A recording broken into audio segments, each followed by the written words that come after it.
Issy, say hi. Second floor. Oh, Going down.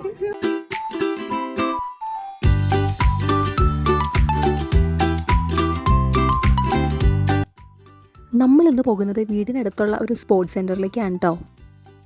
നമ്മൾ വീട് മാറിയപ്പോൾ വീടിന് തൊട്ടടുത്തായിട്ട് നമുക്കൊരു റിക്രിയേഷണൽ സെൻറ്റർ ഉണ്ട്. Wayne Gretzky sports centre in Brantford. സത്യം പറഞ്ഞാൽ നമുക്ക് ഡ്രൈവ് ഒന്നും ചെയ്ത് വരേണ്ട ആവശ്യമില്ല. നമ്മുടെ വീടിൻ്റെ തൊട്ടടുത്താണ്. അപ്പോൾ നമുക്ക് വാക്കിംഗ് ഡിസ്റ്റൻസേ ഉള്ളൂ. പക്ഷെ നമ്മൾ ലേറ്റ് ആയതുകൊണ്ടാണ് നമ്മളിന്ന് ഡ്രൈവ് ചെയ്യുന്നത് കേട്ടോ. ഇനി നമ്മളിവിടേക്ക് വരുന്നത് എന്തിനാണെന്ന് പറയാം കേട്ടോ. ഓഫ് കോഴ്സ് നമുക്കറിയാലോ, കാനഡയിലൊന്നും ടോഡ്ലേഴ്സിന് അധികം എക്സ്പോഷർ ഒന്നും കിട്ടാറില്ല. വീട്ടിൽ തന്നെ വളരുന്ന കുട്ടികളുണ്ട് സ്കൂളിൽ പോകുന്നത് വരെ.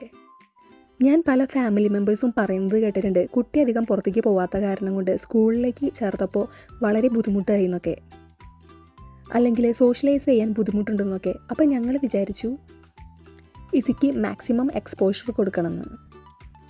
ഇതാണ് early on programme. Canadian government കുട്ടികളെയും അതേപോലെ തന്നെ പാരൻസിനെയും മുൻനിർത്തിക്കൊണ്ട് ഒരു സോഷ്യൽ കണക്ഷൻ കൊണ്ടുവരുന്നതിന് വേണ്ടിയിട്ട് ഉണ്ടാക്കിയെടുത്ത പ്രോഗ്രാമാണിത്. അതുവഴി ടോഡ്ലേഴ്സിന് മാക്സിമം എക്സ്പോഷർ കിട്ടുകയും സോഷ്യലൈസ് ചെയ്യാൻ ഹെൽപ്പ് ചെയ്യുകയും ചെയ്യും.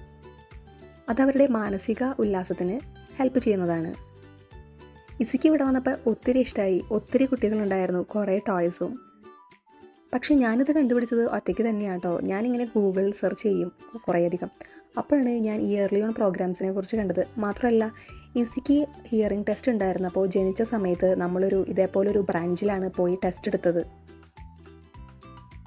ആ സമയത്ത് ഞാനത് നോക്കി വെച്ചതായിരുന്നു. ഞാൻ വിചാരിച്ചത് അതൊരു ഡേ കെയർ ആയിരുന്നു എന്നാണ്. പക്ഷേ അല്ല, ഇത് ഗവൺമെൻറ്റിൻ്റെ ഏർലി ഓൺ പ്രോഗ്രാംസ് ആണ്.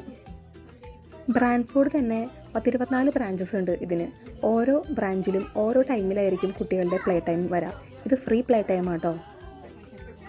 2.5 മണിക്കൂറാണ് അവരനുവദിക്കുന്ന പ്ലേ ടൈം. ആകെയുള്ളൊരു നിർബന്ധം ആരെങ്കിലും ഒരു പാരൻറ്റ് അവരുടെ കൂടെ അക്കമ്പനി ചെയ്തിരിക്കണം എന്നുള്ളതാണ്. പക്ഷേ കഴിഞ്ഞ ദിവസം ഞങ്ങൾ പോയ സെൻറ്ററിൽ ഡ്രോപ്പ് ഓഫ് ഓപ്ഷനും ഉണ്ടായിരുന്നു. ഇൻഡോർ ആക്ടിവിറ്റീസ് മാത്രമല്ല ഔട്ട്ഡോർ ആക്ടിവിറ്റീസും ഉണ്ട്. നമ്മൾ ഏർലി ഓണിൻ്റെ കലണ്ടർ നോക്കി പോയാൽ മതിയെന്ന് മാത്രം. എനി ടൈം നമുക്ക് അവരെ ഡ്രോപ്പ് ഓഫ് ചെയ്യാൻ പറ്റും. സ്ലോട്ട് ബുക്കിങ്ങിൻ്റെ ആവശ്യമൊന്നുമില്ല കേട്ടോ. ഇവിടെ കുട്ടികൾക്കുള്ള പ്രോഗ്രാം മാത്രമല്ല കേട്ടോ, മുതിർന്നവർക്കുമുള്ള പ്രോഗ്രാം എല്ലാം തന്നെയുണ്ട്. അവിടുന്ന് ഞങ്ങൾ തിരിച്ച് വന്നിട്ട് പാർക്കിൽ പോയി കുറച്ച് ഔട്ട്ഡോർ ആക്ടിവിറ്റിയിലും ഇസീനെ ഇൻക്ലൂഡഡ് ആക്കി. ഒപ്പം ഞാനും കൂടി.